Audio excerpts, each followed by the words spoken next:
Hello बच्चों, आज हम लाए हैं आपके लिए फंक्शनल स्ट्रक्चर की एडवांटेजेस और डिसएडवांटेजेस। जो मैंने पिछली वीडियो में आपको बताया था कि फंक्शनल स्ट्रक्चर क्या होता है, जहाँ पे हम ग्रुपिंग करते हैं जॉब्स की सिमिलर नेचर की, जिनका ऑब्जेक्टिव सेम होता है, ठीक है, उसे बोलते हैं फंक्शनल स्ट्रक्चर। मैंने पिछली क्लास में ये बताया था सुटेबिलिटी। जी हाँ, सुटेबिलिटी कहाँ होती है? लार्ज ऑर्गेनाइजेशन की, जहाँ पे वो एक ही प्रोडक्ट बना रही है लेकिन अलग अलग वेराइटीज ऑफ प्रोडक्ट बना रही है। डाइवर्सिफाइड एक्टिविटी है, एक प्रोडक्ट को बनाने के लिए अलग अलग तरह की एक्टिविटी करनी होती है। जैसे मारुति उद्योग का एग्जांपल दिया था कि मारुति उद्योग क्या करती है? असेंबलिंग करती है, मार्केटिंग करती है, फाइनेंस, बहुत चीज़ें करती है। हाई डिग्री ऑफ स्पेशलाइजेशन चाहिए हर फंक्शन में। असेंबलिंग में बहुत हाई स्पेशलाइजेशन चाहिए, हर चीज़ में स्पेशलाइजेशन चाहिए। तो वहाँ पे आपको क्या रहेगा? फंक्शनल रहेगा। वो जो स्क्रीनशॉट खींच लेना क्योंकि मैं इसको रब कर रहा हूँ, ठीक है। अब देखिए जो एडवांटेजेस और डिसएडवांटेजेस, हम कंपैरिजन करेंगे एडवांटेज और डिसएडवांटेजेस का एक साथ करेंगे, तो आपको क्लियर हो जाएगा कि किस तरह से हमें एडवांटेज डिसएडवांटेज याद करने हैं। देखो जो हम दोनों एक साथ करेंगे एडवांटेज डिसएडवांटेज, ताकि आप माइंड में इसकी इंपॉर्टेंस हो, मतलब कि कहाँ फंक्शनल स्ट्रक्चर क्या फ़ायदे हैं क्या नुकसान है, वो आपको क्लियर हो जाए। इसके लिए हमने जो एक्रोनिम बनाया आपका, क्या एक्रोनिम है? एडवांटेज डिसएडवांटेज क्या एक्रोनिम है? पहला आपको मैंने इसके लिए हमने एक्रोनिम बनाया जो इनकम काटता है, क्या? इनकम काटता है, टीडीएस, यानी इनकम कम करता है, ये कर लेते हैं, इनकम कम करता है टीडीएस, इनकम कम करता है टीडीएस। टैक्स डिडक्टेड सोर्स, आपने सुना होगा कि टैक्स डिडक्टेड सोर्स क्या होता है। अगर आप किसी भी बंदे की इनकम है, गवर्नमेंट ने कह रखा है कि अगर आपको किसी को आप पेमेंट करनी है तो उस बंदे की इनकम है तो उसमें टैक्स काट के हमें जमा करा दो, तो उस बंदे की इनकम कम करता है, कम काटता है या कम करता है, ऐसे याद कर लीजिए, कम करता है टीडीएस। तो इनकम का आई ले लीजिए, काटता है का सी ले लीजिए, या कम करता है का सी ले लीजिए, टीडीएस। तो ऐसे याद कर लीजिए, इनकम कम करता है या काटता है टीडीएस। तो कैसे करेंगे बच्चों इसको? अब इससे हमने क्या किया? ICTDS, इनकम काटता है टीडीएस, ठीक है, इनकम काटता है टीडीएस, इनकम कम करता है टीडीएस, ये सही रहेगा क्योंकि इससे हमारी टीडीएस से गवर्नमेंट को टैक्स लग जाता है तो हमारी इनकम कम हो जाती है। तो बेटा ये एक्रोनिम है, ठीक है। तो देखिएगा, I for income, I for improve efficiency, ठीक है। तो ये हमारी एडवांटेजेस है, मैं को समझाऊंगा अभी। इम्प्रूव एफिशिएंसी, फिर है जो कम या काटता है, कंट्रोल एंड कोऑर्डिनेशन। फिर है जो TDS, T for training, is in training, ठीक है ना। D for duplication, avoid duplication. S is specialisation, ठीक है। तो ये हो गया ना इनकम, ये हमारा हो गया जो इनकम, I इम्प्रूव एफिशिएंसी, और इनकम इम्प्रूव एफिशिएंसी, ठीक है। और कम करता है, काटता है, C for control and coordination, और TDS, T for training, D for duplication, S for specialisation. तो वो जो ये हमारी एडवांटेजेस हैं फंक्शनल की। अगर मैं बात करूं, एक्रोनिम आपको याद हो गया होगा, I फॉर, सबसे पहले था I इम्प्रूव एफिशिएंसी, फिर क्या था बच्चों? कम, C for control and coordination. देखो ये चीज़ें हैं, आप फर्स्ट चैप्टर से पढ़ते आ रहे हो। एफिशिएंसी, कोऑर्डिनेशन फर्स्ट चैप्टर से पढ़ते आ रहे हो आप।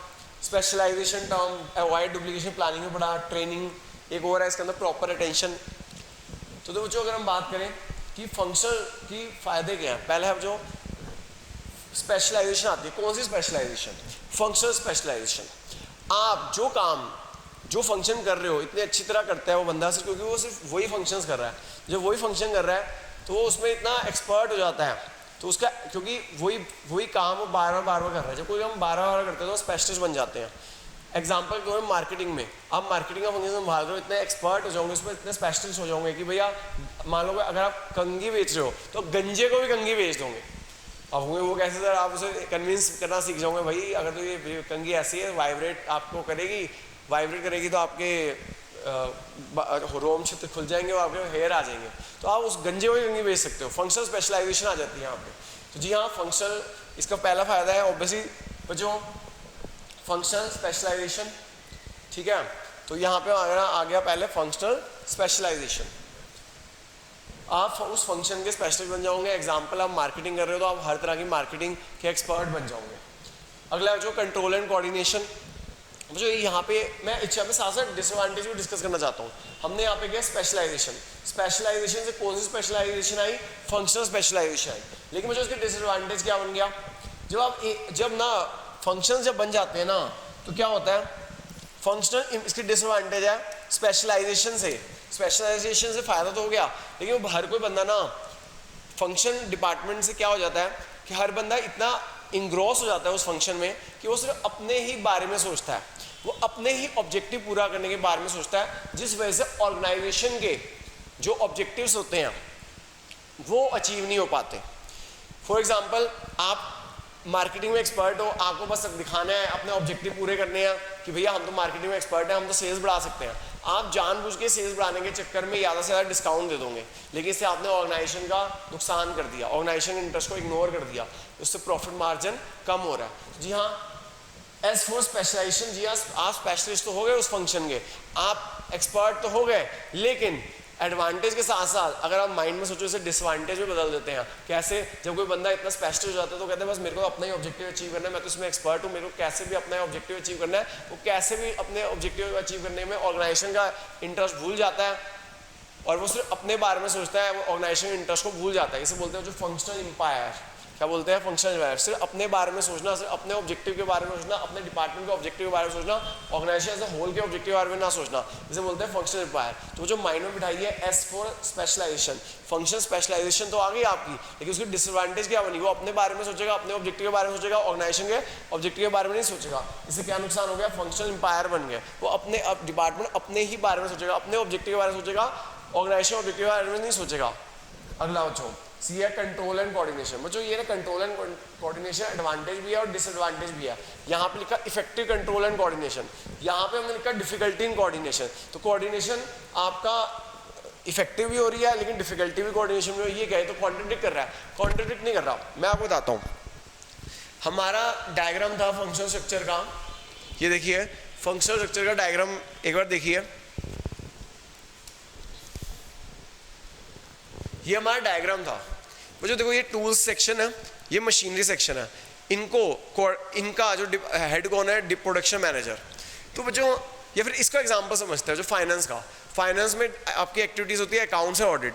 अकाउंट टाइम पे कंप्लीट होगा तभी ऑडिट होगा। इन दोनों का हेड कौन है, फाइनेंस मैनेजर। तो फाइनेंस मैनेजर इन दोनों की एक्टिविटीज को कोऑर्डिनेट करेगा। तो इफेक्टिव, क्योंकि अकाउंट्स कंप्लीट होगा तभी टाइम पे ऑडिट शुरू होगा और कंप्लीट होगा।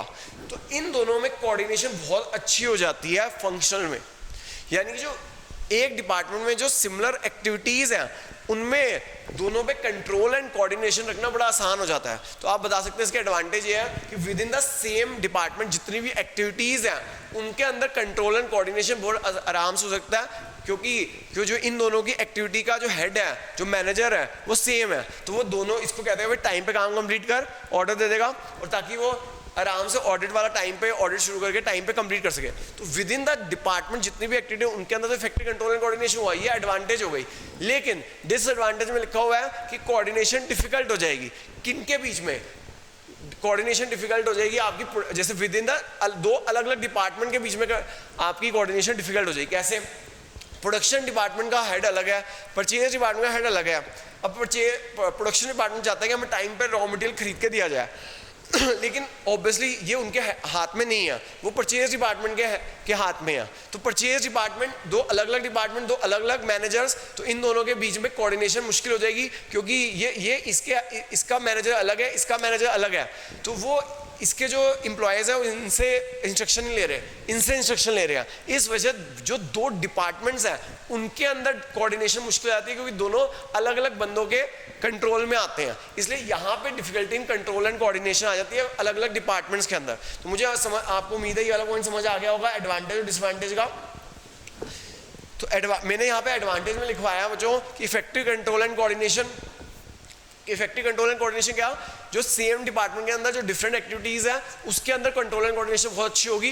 लेकिन डिफिकल्टी इन कोऑर्डिनेशन, जो डिफरेंट फंक्शंस हैं उनके अंदर कोऑर्डिनेशन मुश्किल होगी, क्योंकि मैनेजर्स डिफरेंट है, उनके एम्प्लॉयज अलग है, उनको अलग अलग बंदों से इंस्ट्रक्शन लेनी है।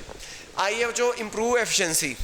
ऑब्वियसली जब आप एक ही काम को बार बार कोई बंदा एम्प्लॉय करता है तो उसमें उसको कम टाइम लगने लग जाता है, वेस्टेज और रिसोर्सेज भी कम करने लग जाता है, तो इफेक्टिवनेस एंड एफिशिएंसी तो ऑलरेडी बढ़ ही जाती है। तो इसलिए कहा गया इंप्रूव एफिशिएंसी, क्योंकि जब एक ही बंदा बार बार काम कर रहा है स्पेशलाइजेशन से, वैसे ही इफेक्टिवनेस, कॉस्ट इफेक्टिवनेस तो आ ही जाती है, रॉ मटेरियल कम वेस्ट होता है, हमें नए नए तरीके आ जाते हैं करने से। अब लेकिन अब आप कहोगे सर ये तो एडवांटेज हुई, लेकिन अगर हम साथ में कहें डिसएडवांटेज कैसे हैं, डिसएडवांटेज में लिखा हो जो कन्फ्लिक्ट ऑफ इंटरेस्ट, I4 जो improve efficiency, I4 interest, that is conflict of interest. यहाँ पे कन्फ्लिक्ट ऑफ इंटरेस्ट फिर से वही जो जैसे हमने control and coordination with in, control and coordination यहाँ पे हमने किया था विद इन जो सेम डिपार्टमेंट के अंदर जो एक्टिविटी है वहाँ पे कंट्रोल एंड कोऑर्डिनेशन है, लेकिन डिफिकल्टी इन कोऑर्डिनेशन क्या, कहाँ पे difficulty in coordination, two different function के अंदर। इसी तरह यहाँ पे भी सेम है, इंप्रूव एफिशिएंसी, एफिशिएंसी इंप्रूव होगी कहाँ पे, एक पर्टिकुलर डिपार्टमेंट के अंदर, ठीक है, एक पर्टिकुलर डिपार्टमेंट के अंदर एफिशिएंसी इंप्रूव होगी। मार्केटिंग में एफिशिएंसी इंप्रूव हो जाएगी कि सब अच्छी तरह से एक ही काम कर रहे हैं तो एफिशिएंसी इंप्रूव। लेकिन यहाँ पे लिखा conflict of interest within two departments. Marketing department चाहता है कि अट्रैक्टिव सा डिजाइन बनाया जाए, लेकिन फाइनेंस डिपार्टमेंट कह रहा है अट्रैक्टिव डिजाइन बनाने के लिए पैसे ज़्यादा रिलीज करना पड़ेगा, हम इतना पैसा रिलीज नहीं कर सकते, हमारे पास इतना पैसा नहीं है। तो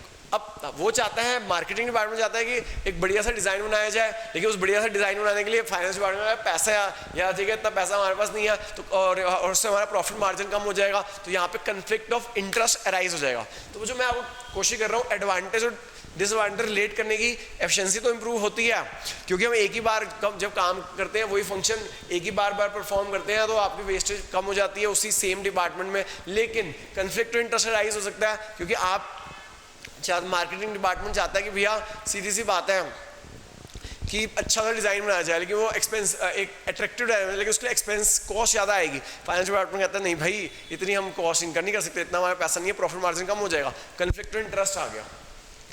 अगला है जो D4 अवॉइड डुप्लीकेशन। जब हर बंदे को पता है कि मेरे को ये काम करना है तो वो बंदा वही काम करेगा, वो एक ही काम दो बार नहीं होंगे, डुप्लीकेशन ऑफ वर्क दो बार नहीं होगी। लेकिन अब दिक्कत ये होती है हर बंदे को एक ही काम सौंपा गया तो डुप्लीकेशन तो नहीं हुई, लेकिन इसका नुकसान क्या होगा, क्योंकि आपका प्रोडक्ट आप किसी को अकाउंटेबल ठहरा नहीं सकते कि आपके कारण हमारे प्रॉफिट मार्जिन कम हुए हैं। मार्केटिंग वाला को कहेंगे भाई क्यों भाई हमारा प्रॉफिट, हमारी सेल्स क्यों नहीं हुई, वो हमारी सेल्स इसलिए नहीं हुई, प्रोडक्शन डिपार्टमेंट वालों ने टाइम पे प्रोडक्शन हमें करके नहीं दी, तो हम कहाँ सेल्स करें। फिर उसके बाद प्रोडक्शन वाला परचेज को अकाउंटेबिलिटी ठहरा देगा, नहीं जी हमारी क्या गलती है, टाइम पर परचेज डिपार्टमेंट वालों ने रॉ मटेरियल खरीद कर नहीं दिया, परचेज डिपार्टमेंट वाले फाइनेंस वाले को कह देंगे नहीं जी फाइनेंस वालों टाइम पे फाइनेंस रिलीज नहीं किया, फाइनेंस वाले कुछ और रीज़न दे देंगे। इस तरह से डिफिकल्ट टू फाइंड अकाउंटेबिलिटी है, यहाँ पे अकाउंटेबिलिटी फाइंड अच्छी तरह से हम किसी पर्टिकुलर डिपार्टमेंट में नहीं डाल सकते। ये एक इसकी डिसएडवांटेज है कि डुप्लीकेशन तो ऐड होती है कि हर बंदा कहता है कि हर बंदे को क्लियर डिफाइन है, तो एक काम एक ही बंदा करता है, दो बार नहीं होता, तो रिसोर्सेज बच जाते हैं।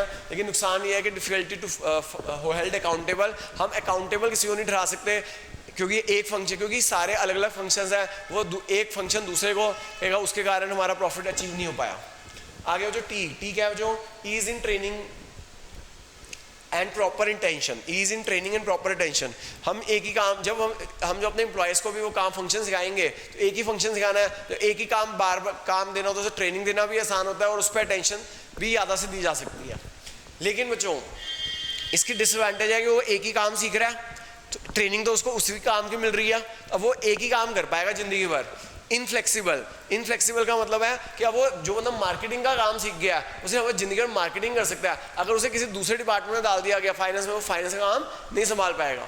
इसी तरह कोई बंदा अकाउंट्स का काम कर रहा है तो उसे अकाउंट्स ही आया उसे, अब वो इनफ्लेक्सिबल हो गया, अब वो कोई मार्केटिंग का काम कभी जिंदगी में नहीं संभाल पाएगा। समझ आ गई बात। तो जो देखो ये एडवांटेजेस भी मैं करा रहा हूँ, साथ में डिसएडवांटेज भी करा रहा हूँ। एडवांटेज है कि ईज इन ट्रेनिंग क्यों, क्योंकि आप एक ही काम मार्केटिंग का काम बार बार कर रहे हो, तो एक ही जब काम सिखाना पड़ता है ट्रेनिंग आसान हो जाती है और प्रॉपर अटेंशन मिलती है। लेकिन अब ये डिसएडवांटेज कैसे है, जी हाँ डिसएडवांटेज कैसे बन गई, तुमने एक ही काम सीखा, अब तुम दूसरे काम करने का भी काबिल नहीं रहे, तुमने अकाउंट का काम सीखा, तुम मार्केटिंग काम करने के काबिल नहीं रहे, तो वो आप इनफ्लेक्सिबल हो गए हो कि अब आप दूसरा काम कभी कर ही नहीं पाओगे। तो मुझे उम्मीद है जो समझ आया होगा एडवांटेज और डिसएडवांटेज। एक बार दोबारा हम जाता हूँ, हमारा वो याद रखना बच्चों, इनकम कम होती है किससे, TDS से। I4 improve efficiency, C4 effect control या coordination, T4 training D for duplication, S for specialisation. हमने जो कहा स्पेशलाइजेशन, आपने इसमें कौन सी स्पेशलाइजेशन आती है? फंक्शनल। आप एक ही का फंक्शन बार बार मार्केटिंग का कर रहे हो, फाइनेंस कर रहे हो, उसमें आप स्पेशलिस्ट बन जाओगे, हर तरह के सिचुएशन में आप मार्केटिंग संभाल सकते हो। लेकिन इसकी डिसएडवांटेज ये है कि जब आप एक ही काम बार बार स्पेशलिस्ट हो गए हो तो आप अपने बारे में सोचते हो। जो स्पेशलिस्ट होते हैं वो सिर्फ अपने बारे में सोचते हैं, जिस वजह से वो ऑर्गेनाइजेशन का इंटरेस्ट इग्नोर कर देते हैं। और इसको क्या बोलते हैं कि जब हम अपने बारे में सोचते हैं और ऑर्गेनाइजेशन के इंटरेस्ट को भूल जाते हैं तो उसे क्या बोलते हैं? जो फंक्शनल इंपायर। क्या बोलते हैं? Functional empire. तो आप कह सकते हो स्पेशलाइजेशन का, फंक्शनल स्पेशलाइजेशन का फायदा तो है लेकिन साथ में नुकसान भी है। नुकसान क्या है कि आपका फंक्शनल इंपायर बन जाता है। What is functional empire? कि आप अपने डिपार्टमेंट अपने बारे में सोचता है, ऑर्गेनाइजेशन के इंटरेस्ट के बारे में नहीं सोचता। कंट्रोल एंड कोऑर्डिनेशन, जी हाँ, आपका कंट्रोल एंड कोऑर्डिनेशन इफेक्टिव होता है लेकिन with in the same department जितनी भी एक्टिविटीज है जिनका सिमिलर नेचर की है उनके अंदर कंट्रोल एंड कोऑर्डिनेशन बड़ा अच्छा होता है। लेकिन किसमें कंट्रोल एंड कोऑर्डिनेशन अच्छा नहीं हो पाता? जो डिफरेंट डिपार्टमेंट्स हैं उनके अंदर इफेक्टिव कंट्रोल एंड कोऑर्डिनेशन नहीं हो पाता क्योंकि उनके हेड्स अलग है, एम्प्लॉयज अलग है, वो अलग अलग बंदों से ऑर्डर कर रहे हैं। तो फंक्शंस के अंदर अच्छा कंट्रोल एंड कोऑर्डिनेशन नहीं हो पाता। इंप्रूव एफिशिएंसी, जी हाँ, जब आप एक ही काम बार बार करते हैं तो हमारे रिसोर्सेज बचते हैं। रिसोर्सेज बचते हैं तो हमारी मिनिमम कॉस्ट आती है, मैक्सिमम यूटिलाइजेशन रिसोर्सेज होती है। लेकिन फिर से वही दिक्कत कि आप अपने एफिशिएंसी पे आ गई लेकिन आप चाहते हो मार्केटिंग में सेल्स, मार्केटिंग वाला सेल्स बढ़ाना चाहता है, मार्केटिंग वाला सेल्स बढ़ाना चाहता है, इफेक्टिव डिजाइन चाहता है, लेकिन फाइनेंस वाला कहता है नहीं नहीं भाई, अगर तुम बढ़िया सा डिजाइन बनाओगे कॉस्ट ज़्यादा आएगी, प्रॉफिट मार्जिन कम हो जाएगा, इतना पैसा नहीं है। तो कन्फ्लिक्ट ऑफ इंटरेस्ट राइज हो जाता है। इसके कन्फ्लिक्ट ऑफ इंटरेस्ट राइज हो जाता है। अवॉइड डुप्लीकेशन, हर बंदे को पता है मेरा क्या रोल है, मेरी क्या रिस्पॉन्सिबिलिटी है। एक बंदे को एक ही काम करेगा, डुप्लीकेशन वो वर्क नहीं होगी। लेकिन डिसएडवांटेज ये है जब डुप्लीकेशन वर्क नहीं होगी तो एक ही बंदा अपना काम करेगा, उससे क्योंकि अलग अलग एक काम एक है, उसके फंक्शन अलग अलग है, फंक्शन अलग है तो इस वजह से डिफिकल्ट टू हेल्ड अकाउंटेबल हो जाता है। हम ये नहीं ठहरा सकते मार्केटिंग वाला अकाउंट्स को कहेगा इसके कारण प्रॉफिट कम हुआ है, एक दूसरे को हम ब्लेम गेम शुरू हो जाता है। तो डिफिकल्ट टू अकाउंटेबल ठहराना कि किसकी वजह से प्रॉफिट कम हुआ है बड़ा मुश्किल हो जाता है। ईजिंग ट्रेनिंग है, प्रॉपर अटेंशन, जी हाँ, जब आप एक ही काम को सिखा रहे हो ट्रेनिंग में भी आसान हो जाता है, प्रॉपर अटेंशन हो जाती है। लेकिन वो आप उसी चीज को कर पाओगे जिंदगी भर क्योंकि आपने एक ही काम सीखा, मार्केटिंग ही। अब आप दूसरी जॉब को भी शिफ्ट नहीं कर पाओगे कभी भी। अगर आपकी मार्केटिंग जॉब चली गई तो आप अकाउंट से काम नहीं कर सकते, प्रोडक्शन का काम नहीं कर सकते, इसलिए आप इनफ्लेक्सिबल हो जाओगे। आप बस वही काम कर सकते हो, आप दूसरा काम कभी कर ही नहीं सकते हो। समझ आ गया बच्चों? तो ये आज हमने किया एडवांटेज और डिसएडवांटेज। मुझे उम्मीद है आप अच्छी तरह करेंगे। थैंक यू बच्चों।